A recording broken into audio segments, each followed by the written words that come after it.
Tut, Queen Tut, yes.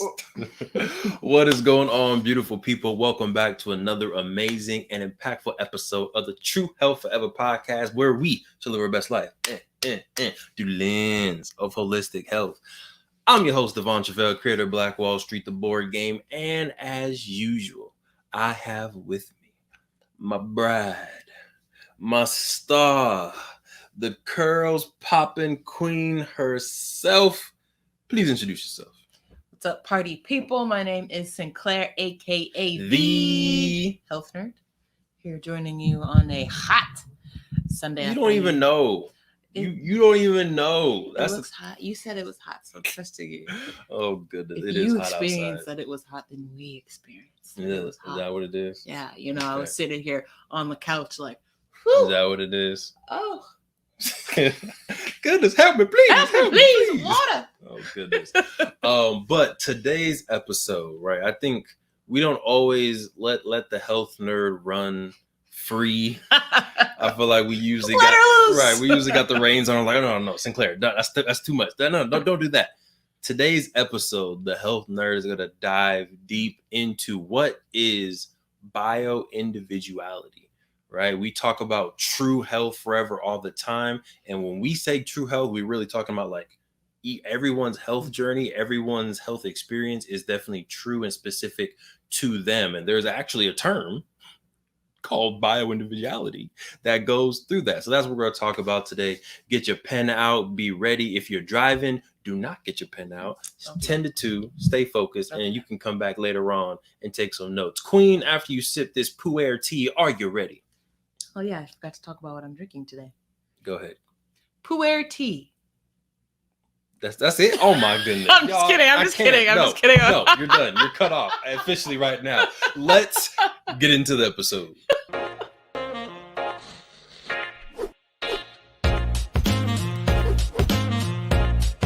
All right, we're out.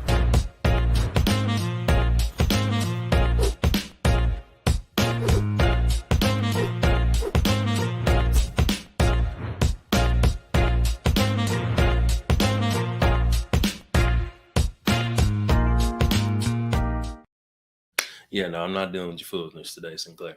But definition.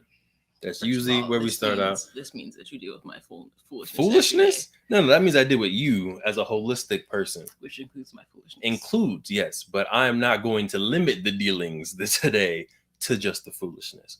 See, yesterday we did the Married into Crazy podcast, which was great. We're doing back-to-back, podcast episodes. I played basketball back-to-back. My body's still feeling pretty good because I stretched both days and got my electrolytes in. You feel me?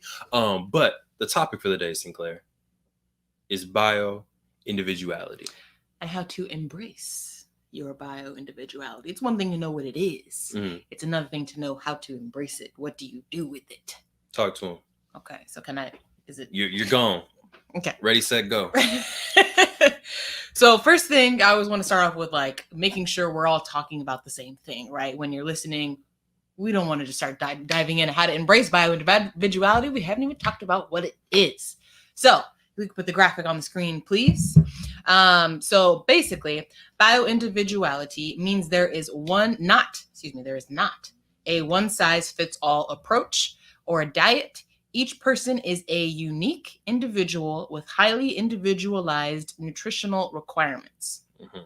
In bio-individuality, we recognize each individual body will differ in their nutritional needs as a result of their external and internal factors, like the foods we eat, our emotional thoughts, our lifestyle patterns, and our surrounding physical environment.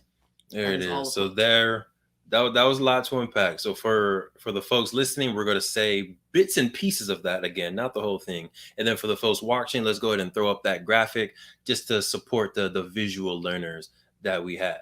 All right, Queen, let's break that down a little bit. Yep. So the first thing was there is not a one size fits all diet. Mm-hmm. So we all know there's a million diets out there right now. 1,000,005, actually. 1,000,005. You've got vegetarian, you've got vegan, you've got paleo, you've got carnivore, you've got keto, you've got cannibal. That technically, that is a form of diet. Do people actually follow that? People that I know? No. But I'm just saying. I'm not even going to count that one as one, but Okay. we'll skip past that one. But we've got paleo, we've got Whole30, vegan. We said that one. Alkaline. There's so many different diets. And the truth is that you could try all of them and have a level of success. But sustainable, right, success is another thing. And then not only that, right, you could have success on one diet. I try keto and it's the best thing since sliced bread. It's kind of get it, because they don't eat bread on keto. Okay. Boom. But she wasn't gonna stop until so acknowledge it. I'm funny. All right, let's go. But you could have another person who tries keto and gains weight, right? And it's all about your bio individuality. What diet is going to work for me? And not even so much the diet framework, right? Because those are all frameworks. It's really freeing once you just get rid of all of those and try to figure out for yourself what your body likes and doesn't like. So I feel like it's like, sorry to interrupt. Would you like to finish that train of thought? I was gonna say, I feel like we are, and me included, very keen to put a label on ourselves, on our diet. Like, oh, I'm pescatarian, I only eat this. Oh, I'm vegetarian, I only eat this. It's like, I think we came up with this in the car. Like, I'm a meatarian. I eat what is best for my body to eat, or better yet, like I eat what's best for my body. I don't even need to put a label on it. So there may be, times where it's like, you know what, I'm not going to eat this because I'm not feeling that right now. Yep. There may be other times in my life where I'm trying to gain muscle, trying to lose fat, trying to, gain flexibility, whatever it is. And my diet may be flexible depending on what my goal is for that particular month. But we got the visuals up. Appreciate you, Jair. So let's go through a little bit. Yeah. So we covered that first part, right? Bio individuality means that there's not a one-size-fits-all diet. Each person has a unique, individual, and that's double wording there, but a unique individual and highly individualized nutritional requirements. So again, what my body needs may not be the exact same thing that Devon's body needs. So in bio individuality, we recognize each individual body will differ in their nutritional needs. Do I need to elaborate there? Or does that kind of make sense? Does that make sense to y'all podcast listeners? Go ahead and, clap, give a response in the ether.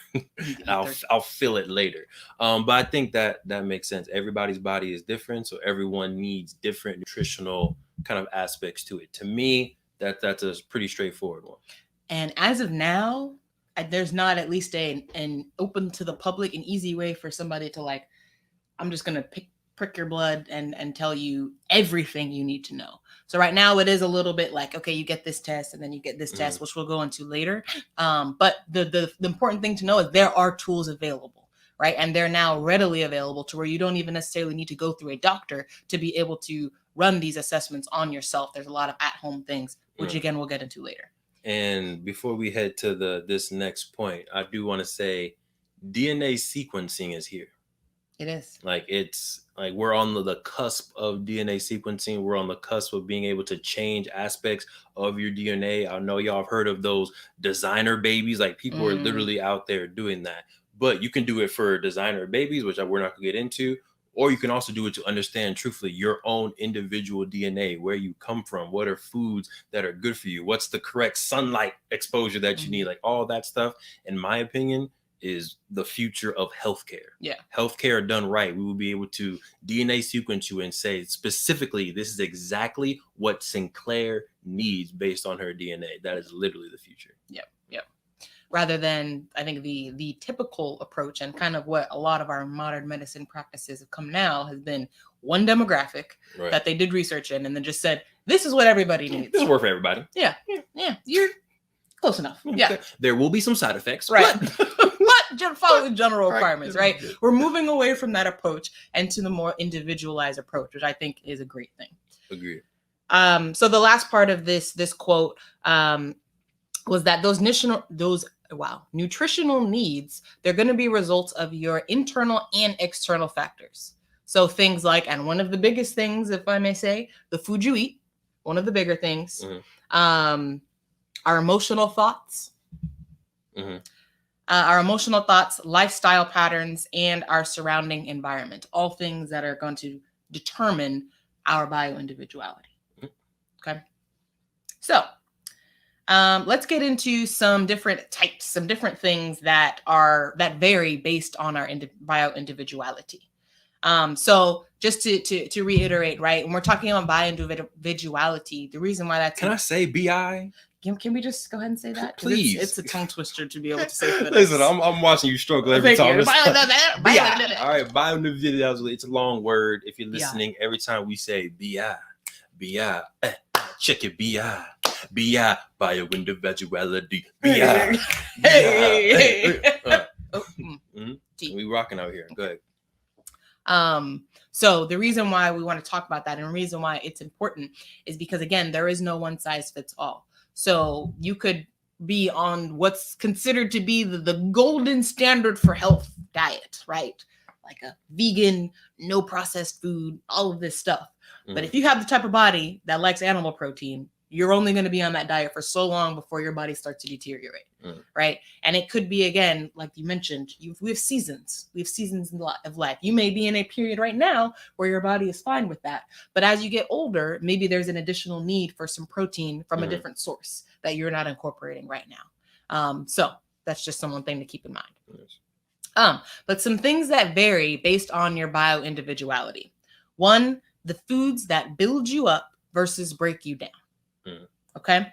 So that could be contributing things to that, could be allergies, could be sensitivities, and also could be your macros, right? So all of those things. What are your macros? Macros meaning protein, carbs, fat, like the percentage that you're eating. Those are all things that could vary based on your bio-individuality. Gotcha. So BI. BI, thank you. Based on your, that's going to take some getting used to, based on your BI, right? So perfect example, some of us can tolerate lactose better than others. Who? Which one of y'all out there have the privilege of eating ice cream and not hurting yourself? Those who probably come from a culture where cows were more readily, those of us with African descent, it wasn't really, dairy was not a thing over there. Yeah, we all make the conscious choice every time to hurt ourselves. Every time. It's okay, I'm looking at this and weighing my options here every time, right? Yeah. So that's like the perfect example, right? That has to deal with our bio-individuality. But truthfully, there are some people who probably can't eat it, right? Some melanated folks who can eat it and they're just fine. So again, that goes down to the individuality is not necessarily based on a group of people, more on the individual. Because I think there are some studies out there that show that there is more alikeness between people interracially than there are between the same race. Interesting. Which is interesting. Yeah. And then so we mentioned allergies and sensitivity. So obviously, if you're allergic to something, you want to stay away from that because that's only going to break your body down. But on a lesser note, right, there are also food sensitivities, which are separate from allergies, but they can still have that negative reaction. So for example, if I'm not allergic to dairy, but dairy does not like me, which means I see negative side effects after I consume dairy. That could be gas, that could be bloating, that could be dysbiosis just in my gut in general. Dysbiosis? Dysbiosis, meaning like it's the bacteria is off. We all have bacteria. We are more bacteria than we are human. And you want your ratio of good bacteria versus bad bacteria to be at a certain level. Dysbiosis is when your bad bacteria is higher than your good bacteria.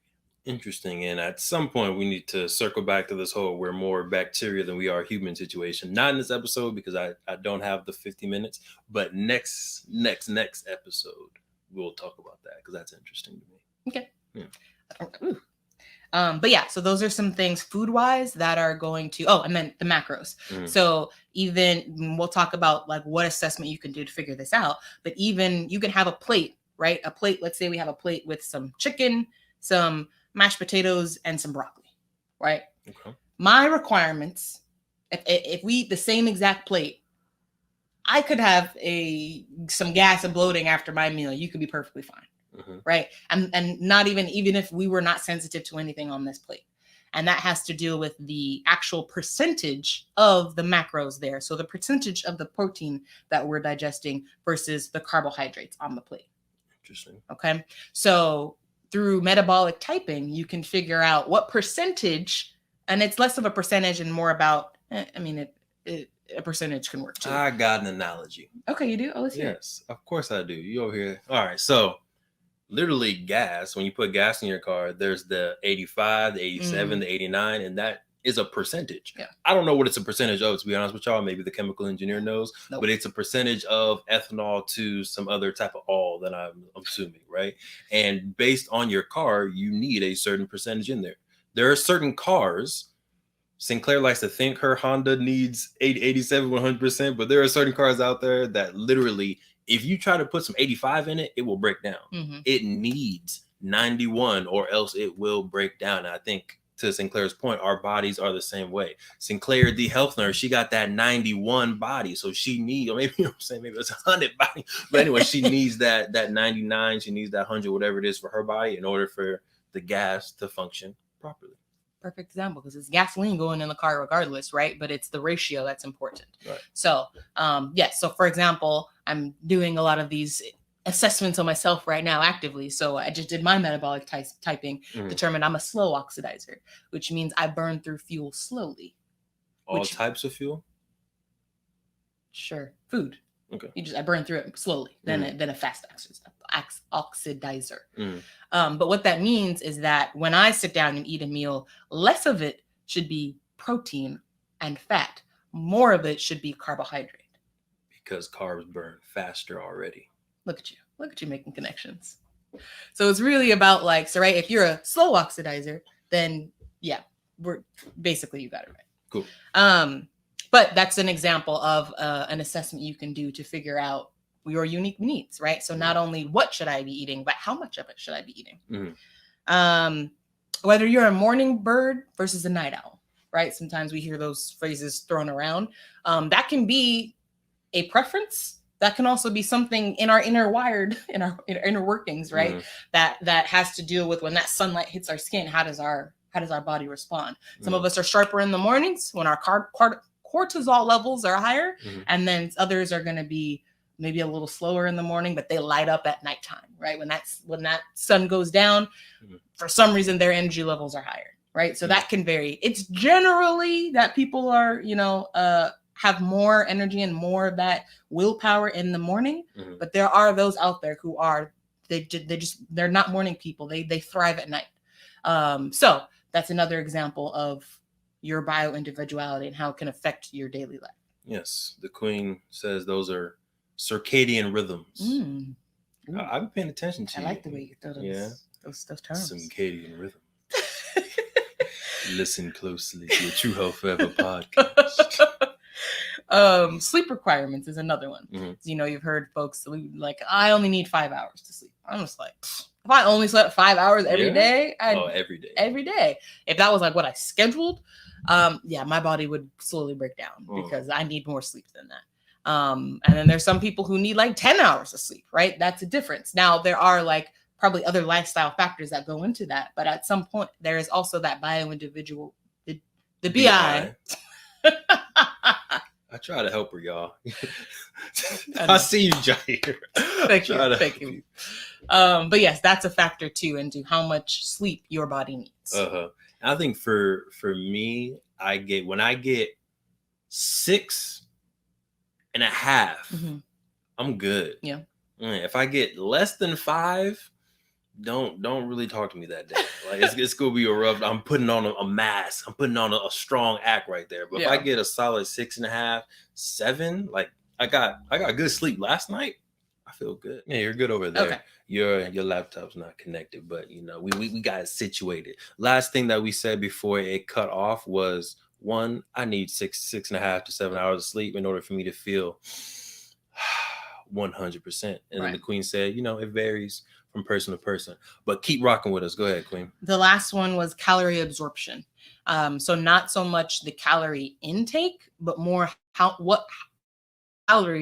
much your body is actually absorbing. So I have a little quote here from my virtual mentor, Shawn Stevenson, his book Eat Smarter, that dives a little bit deeper into this. Body is absorbing more calories and more nutrients, then that means there's also more nutrients and more food getting stored as fat. So that's just another example of bio individuality, right? Your individual makeup and how it can affect the food that you eat, your body's reaction to the food that you eat, if that makes sense. Did that make sense, King? That did make sense. Say the quote one more time, please. Okay. Individuals who are obese have a significantly higher level of bacteria, firmicutes, that's a type of bacteria, and a lower level of bacteroidetes. I don't know if I'm saying that correctly, but there are two types of bacteria, right? So those who are obese have a higher level of the firmicutes, and the normal weight adults have the higher levels of bacteroidetes.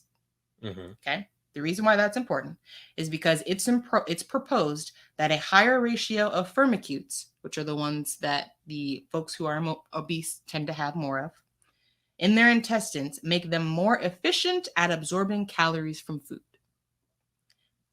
So instead of being lost at waste, more nutrients make their way into circulation and eventually get stored as fat.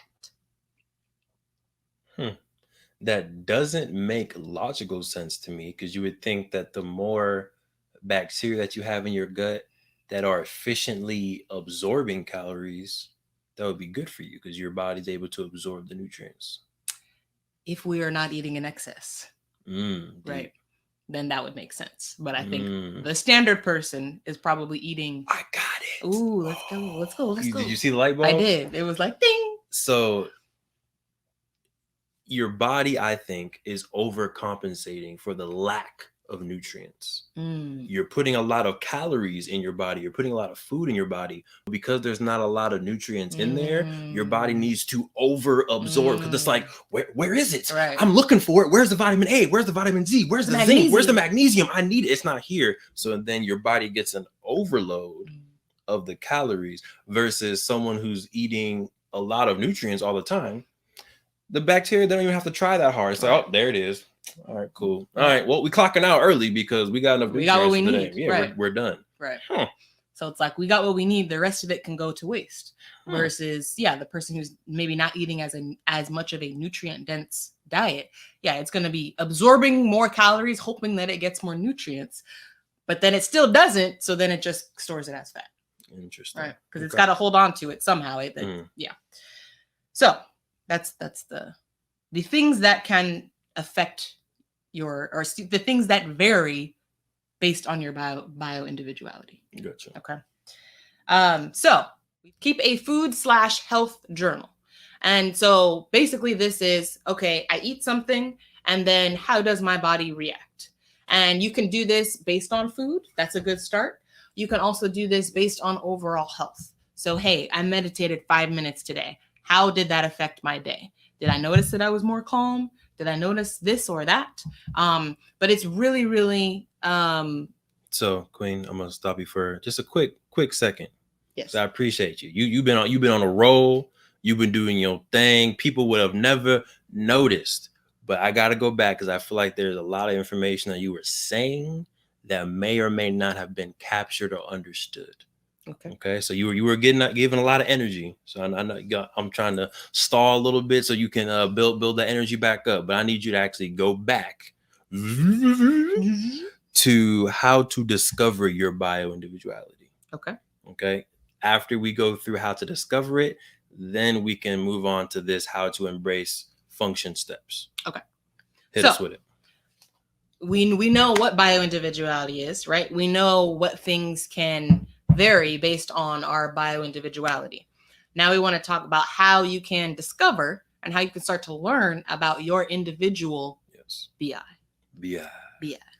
All right. So there are a couple of tools that are readily available right now, and some of them are free. Okay. So the first one we're going to talk about is free. And that's just talking to your family to learn about your family medical history. Because there are things that maybe you have a certain ailment that is common within your family and your relatives. Okay. So you want to talk to your family to learn about if you have a history of this or that and the other. It could be something related to genetics. It could also be something related to just habits, or a certain way of eating or a certain lifestyle. But either way, you want to start to learn about those things. Okay. The rest of them are really individualized. So food sensitivity test. That's an easy one that you can get done fairly easily these days, and you can get it through your doctor, but you can also get it at home, right? So you don't necessarily. Luckily, we're in 2021 and technology is awesome. On demand. Oh yeah, you can get it on demand. You could get a little package sent to your door. You do a little finger prick. I've done one myself. A little finger prick. You fill a little card with some blood dots, and then you send it in, and they send you a whole report on a list of foods that you're either unreactive to, which means you get the green light, you can eat those. And then you have highly reactive, mildly reactive, and low reactive foods. And this is really helpful because a lot of times we may eat a meal. And like I mentioned, let's say we have the chicken, the mashed potatoes, and the broccoli on our plate. Mm-hmm. We eat that, we feel some discomfort. How on earth do I know what on that plate caused that discomfort, right? It all went down the same hole, right? Hopefully. Yeah. Hopefully. If not, that's another thing. Another doctor check. Right. You gotta find a specialist for that. But the food sensitivity test can start to narrow down what specific things that you may or may not be consuming on a regular basis that your body is reacting negatively to. Because if you could imagine, you eat it once, your body may be thrown a little bit off. But if it's something that you're consuming on a daily basis and you may not even know that it's negatively reacting, affecting your body, that can lead to a lot of things. Mm-hmm. Things that we may not even tie back to our diet. It could lead to arthritis in our wrists and ankles and our knees, right? And that's something that after years and years of eating these things, that our body, again, causes inflammation within our body, causes bloating, gas, all of these things. After years of eating that, there's a lot of different cascading symptoms that can start to happen. Right. So food sensitivity testing, again, you can just look up at-home food sensitivity tests. There are a lot of companies doing that right now. There's also metabolic typing. We've talked about that a little bit. That's kind of like how your body burns through fuel. So there's a lot of online assessments you can go and check out as well. And that's basically lets you know the percentage of the macros that you should be eating at each meal. So again, we talked about maybe you are a fast oxidizer and you want a good portion, maybe half of your meal to be protein. Mm-hmm. All right. You may be more of the high protein, low carb diet versus a slow oxidizer who you probably want to eat like half carbohydrates and only 25% fat and 25% protein. And when you say half carbs, I just want you to give some examples of what you mean by carbs, because I think some people might be like, oh, well, the health nerd told me that half my plate needs to be carbs. No. We're not talking about the French fries and bread and pasta. We're talking about vegetables. So good non-starchy vegetables are the best kind of carbohydrate for like a slow oxidizer. So that means half of your plate should be vegetables. And you can still, experiment with some, if you're a slow oxidizer, you probably have a body that is better at digesting the carbohydrates, even in the refined sense, but those really aren't good for anybody.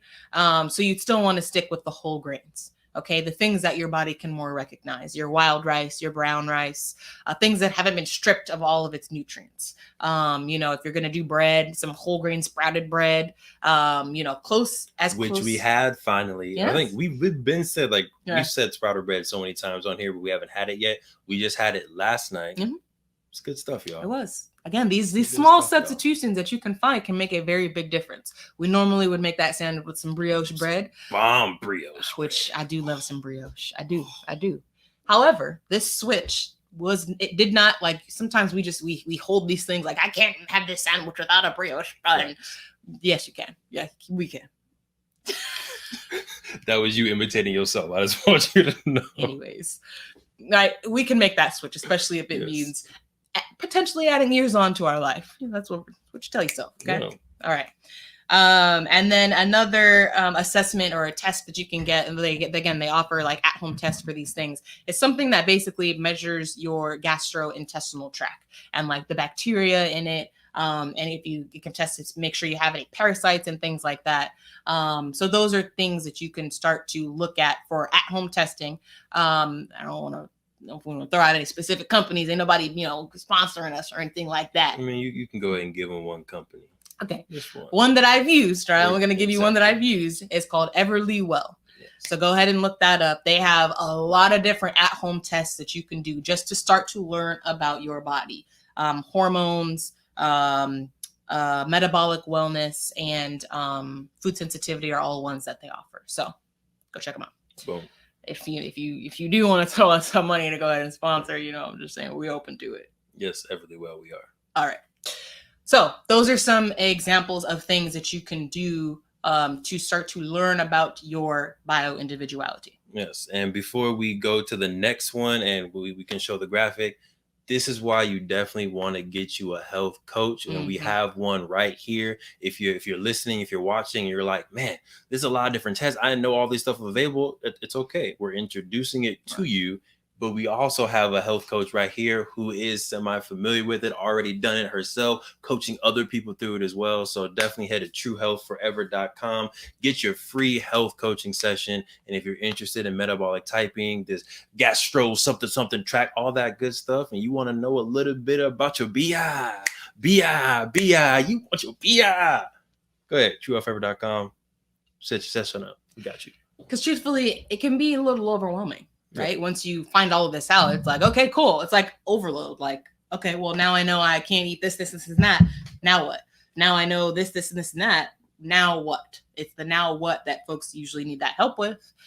That's where I come in. Can help you develop some habits, right? Some sustainable habits, do a little bit of investigation. And that's where I come in. So definitely head there and do your session.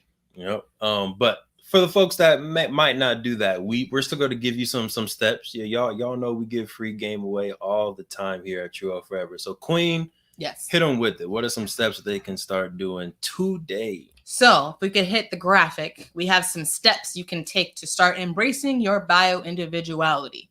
Okay, so the first one, I recommend everybody do this because it starts to just make you more aware of the connection between the actions you take and how your body reacts. So step one is start to keep a food journal. Okay. And I think the food journal, again, is an amazing tool. It's very simple, right? It's literally write what you eat and how your body reacts. And you may, well, how do I know how my body reacts? How do you feel? Right? That's what you're writing down. So what I've started to do is I will eat before I actually take my first bite. I set an alarm for 2 hours later.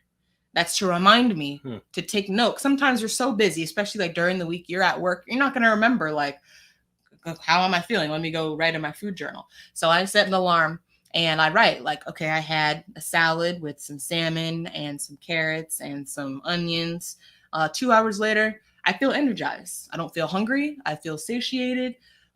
Slight bloating, those types of things. You write those things down, and then at the end of the week, you can go back and start to notice any trends, right? So, okay, every time I ate dairy, I experienced some bloating 2 hours later. Okay, maybe dairy is not for me. You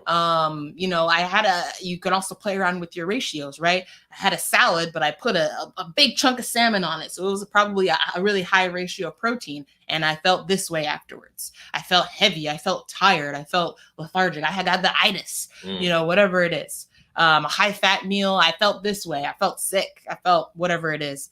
You can start to, again, just make the connection between when I eat this, I feel this way. That's step number 1 to your health journey. No, I feel like we sometimes don't even know what we're eating or don't consciously remember what we eat. Because, I used to always ask randomly people in the grocery store, people at work, like, oh, what'd you have for breakfast? What'd you have for lunch? They're like, I don't know. Yeah, I don't remember. Right. It was like, it's only 2:00. You just ate 2 hours ago. Exactly. So I like that food journal over it. Real easy, powerful. Again, easy steps, y'all. Yeah. Go ahead, Queen. Number 2, hit them with it. So number 2 is eat the right diet for you. And I highlighted you for a reason, right? There are a lot, we already talked about, there are a million different diets out there, but through these smart assessments you can do and functional testing, you can determine what is the right diet for you. Through working with a health coach, you can start to determine what is the right diet for you. And so that's the best probably advice that you can get from anybody in terms of the right diet, because somebody could tell you should eat this way. unless they have done some type of investigation into your individual body, it's a guess. It's always going to be a guess because you're going to try it and you're going to test to see how it is for you. So we've already talked about a couple of tools you can do to determine what the best diet is for you. But that's one of the best things you can do to embrace your bio individuality is eat the right diet for you that's going to do your body good rather than harm. Even when you are in social situations, I feel like it's very easy to have your set diet. Like this is what I eat. But then as soon as you go to, Chuck E. Cheese because it's your kid's birthday party, you go to, your parents' house, you go XYZ, and now it's like, well, I'll just eat whatever. Yeah. No, once you get your good groove on what feels good for your body, as best as possible, not all the time, right? Because you can't have fun here and there. But if you're going somewhere every single week, you're having fun every single month, then maybe you might want to, to tone down a little bit and figure out how you can stay consistent and disciplined to your personal meatarian diet. And I also recommend, just to finish this one up, is you determine beforehand, right? When you talk about like the 80-20 rule, you want to do what's best for you 80% of the time so that 20% you can indulge and your body doesn't completely break down. But recommendation is you determine beforehand what the occasions there are for those 20%, right? So if kids' birthday parties is going to be one, that's great. But determine beforehand that for your kids' birthday parties, you're going to let up and have some cake. Right? Determine that beforehand so that it's not a reactive emotional decision. Because once you do that once, it's very easy to do it again. So for us, it's when we travel, right? We kind of let the reins go when we travel. And I think, I don't know, myself, I still want to get better at like, okay, let me make sure at least breakfast, like the first meal is not so bad. But, decide what that is for you and try to stay strong to that. So weddings, whatever it is, decide what that 20% is going to be beforehand. The third how to embrace your BI is to build your schedule around your individual energy and sleep requirements. So again, we talked about sleep being one of those things that vary. If you only need 5 hours of sleep, great. Then don't go to sleep for 8 hours because you're probably constantly going to be overtired, right? But the opposite is true. If you need 8 hours of sleep to feel well rested, then don't stay up watching Netflix all night and then only give yourself 6 hours because you're self-sabotaging yourself, right? I promise you Netflix will be there in the morning. It will still be there. I promise you Netflix is not going anywhere. Y'all buy that stock, seriously. Gotta throw that in there. Right. A little bit of economic help too. Buy that stock.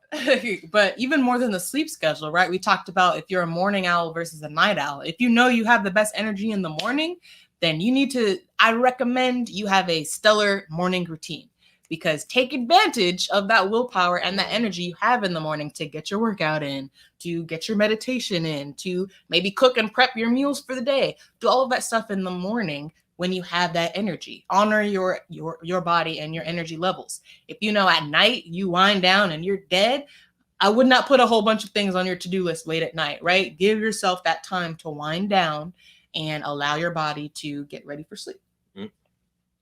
And then the final thing is, and we kind of already talked about it here, but just to reiterate, ask about your family medical history. That's an easy one you can do today, right now. Text your mom. Hey, mom, you got a second? Hey, as far as do we have anything that runs in our family?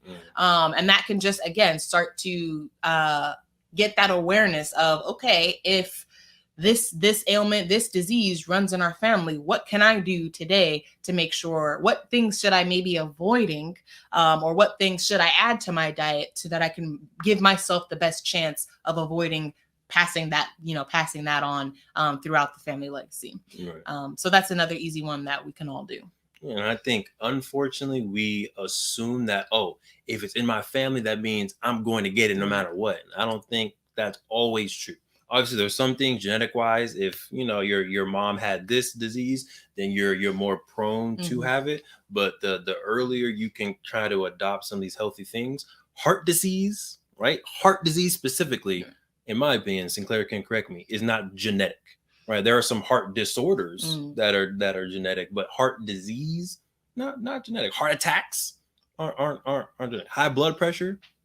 It can be, but I would argue that there's always the I will never say it can't be. 100%. Right. There's never 100% anything. There are things that obviously can be genetic. But I do think that there are more things that are contributed to genetic that are actually epigenetic. Yes. Which means they're more the habits that are passed down, the recipes that are passed down, the lifestyle that is passed down that leads to the same outcome more than it is your physical genes. Yes. I will say that. So, and the reason why we like to reiterate that is just because more of the power is in your hands than you think.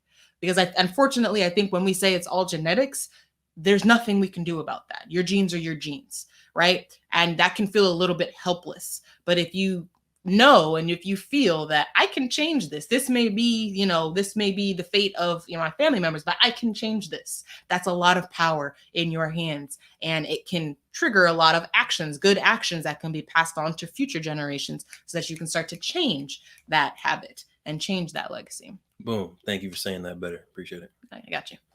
So yeah, those are the 4 steps that you can take today. I do recommend if this is something that you want to take very seriously, like, you know what, I like this. I do recommend you get a health coach, even if it's not me. Get a health coach to try to walk you through some of these steps into learning more about yourself. Because I'm telling you, because I'm going through it myself, it can be a little bit overwhelming once you learn all of this information. Like, what do I do now? So just having somebody give you some good steps, like, okay, just do this right now. Let's try this. Can be much more centering, much more like, okay, I know what to do now. I know what to do with this information. So there it is. All right. So we've finished up our segment on BI or Bio Individuality. Now we're just gonna give some updates from our week. King, you want to start? Or do you want me to start? You know what? I'm gonna get into it first. First off, if you know someone at Spectrum, they need to be fired. Because Spectrum is not popping with the internet right now. Like I feel like at least once a day, the internet goes out. That's my highlight for the week, y'all. I'm out. Mic drop. Yeah, I'm out. But one, I did have my coaching session on Friday. I'm feeling good. I want to do metabolic typing. I don't know if I'm gonna do all 3 of them this year, but for sure metabolic typing and maybe the food sensitivity. I think it would be my 2. Yeah. I'll save the gastro whoop for next year. But yeah, I think I'm pretty excited. Yeah. I feel like I feel already healthy in the sense that did a lot of our habits, shifted what we eat, and I've felt amazingly different between now and maybe like 3 years ago. Mm-hmm. So I'm excited to see, like, wow, that was just us kind of shooting in the dark, really. Right. So now that I can get my metabolic typing and all these other things, I'm excited to take it to the next level. I also met myself from the future the other day. You were waiting for it, huh? Actually, I didn't know you were going to talk about this, but I'm excited so that you all can get a listen in on the type of conversations that we have on a daily basis. So I'm not going to get into the full story because we're at the end, but long story short, I went to the park that I go to almost every morning for my workout, and I saw this from the distance, young man with locks. So I'm walking up. I'm like, okay, I've never seen him before. I've been going here for at least past 6 months, probably a year. Haven't seen you ever. So then I walk up to him and I see a little bit of salt and pepper in the beard. So I'm like, oh, you're not a young man. You're a wise man with some long locks. Okay, looking pretty healthy. He got his leg all the way up on the bar, almost at a full split. I'm like, oh, goodness. Yeah, the man was flexible, right? So I'm doing my pull-ups and I'm just like, Devon, what if that's you from the future? What if you've come back to give yourself some wisdom or warning about the future? You need to talk to him. You must talk to you. So I go up there, I talk to him. I'm just like, hey, you look pretty healthy. Whoop, whoop, whoop. He gives me his spiel. He's like, I've been vegan for 19 years. I'm like, how old are you? He's like, I'm 48. I do this thing. We then start talking about frequencies, which is very me. Mm-hmm. We just had a really good conversation. At the end, I'm like, honestly, I talked to you because I think you're me from the future. I said that to a stranger, and he was like, yeah, that happens. The fact that he was so it chill. Might be because the fact that he was not like, okay, get away from me. No, he was just like, hey, that happens. The universe does that sometimes. I'm just like, yeah, I appreciated you not being creeped out. So that was cool. And I've been on the fence about veganism. I'm now like, you know what? We might try it out. And again, I don't know if I'll put the label of vegan on it, but as I grow into my meatarian, I think it's going to be very similar to a vegan or alkaline Plant-based. diet. Yeah, plant-based diet. Anything else update wise? I think that's really it. I'm excited for this health journey. Head to playbackwallstreet.com as usual. Get yourself a board game. We also have some children books on there. We got Black Future Month on there, as well as Rose and Rodney Go to Greenwood. That's technically not released yet. It's only on the Play Black Wall Street website. You can buy a digital download, and eventually September 26th, it will be released on Amazon for public consumption.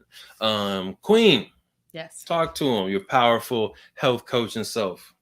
I had a week full of health coaching sessions. Got about 4 or 5 in at this point. Cause I'm seasoned. Still dipping my toes in, but I am excited because it's filling my cup in a way that I haven't felt in a while. Nice. And it feels good. I've got a lot of good feedback, during, after the sessions and from folks. So I just feel like, I found my thing. I found my lane. It feels very reassuring because I feel like before now I just had the goal of being the best health coach, but it was all hypothetical because I'm like, I don't even know if I'm good at this. I haven't tried it. So yeah, it feels good to actually, try it and just get that reassurance. I already felt good myself, without having heard the feedback. So hearing the feedback from folks, including my king, it's just very reassuring that you're on the right path. Just keep going. And what y'all need to make sure y'all do is book your health coaching session ASAP, because we're already getting clients that say you're giving away too much free content. Like literally, we had the one of the hosts from the Married into Crazy podcast, Erdy. He was like, "Yeah, Sinclair, great email. It was literally the most detailed email I've ever seen in my life. You're giving away too much stuff. Hold back a little bit, because you want them to hire you, and it's clear that you're passionate. It's clear that you're just here for me. But outside looking in, you might want to give people a little bit less. So we're." Because I'm taking that feedback. Yeah, because she's going to take that feedback eventually. So make sure, again, September, go to truehealthforever.com. Get your free health coaching session ASAP. Sorry, Queen. I just wanted to make sure they realize how much value you're giving out here in these streets. I really am. So yeah, my goal is to just help people be healthier. If you want to work with me after that, even better. And you really need to, because as we mentioned, it's going to be a lot of information. And it can be a little bit like, what do I do with all of this? You help me. You allow me to help you with your journey. That's what you do. But yeah, I'm excited for continual sessions.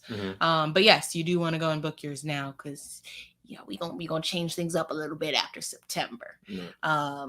But I'm feeling good. Nice. My cup is. This isn't full. That's a bad example. That's not full. My cup is filling. There it is. Well done, Queen. Keep it up. You all good, Queen? Yes. Cool. Well, as usual, thank you for tuning in to another amazing, impactful, and slightly stressful because of this internet situation, but we made it through. Queen did her thing regardless. Jair was in the background still making sure everything went smooth, and I know he's gonna do a great job at chopping it up and making it smooth for you on the back end. Make sure you check your BI, check your BI. But for the True Health Forever podcast, where we shall live our best life through the lens of holistic health. I'm your host, Devon Truvel, creator of Black Wall Street, the board game.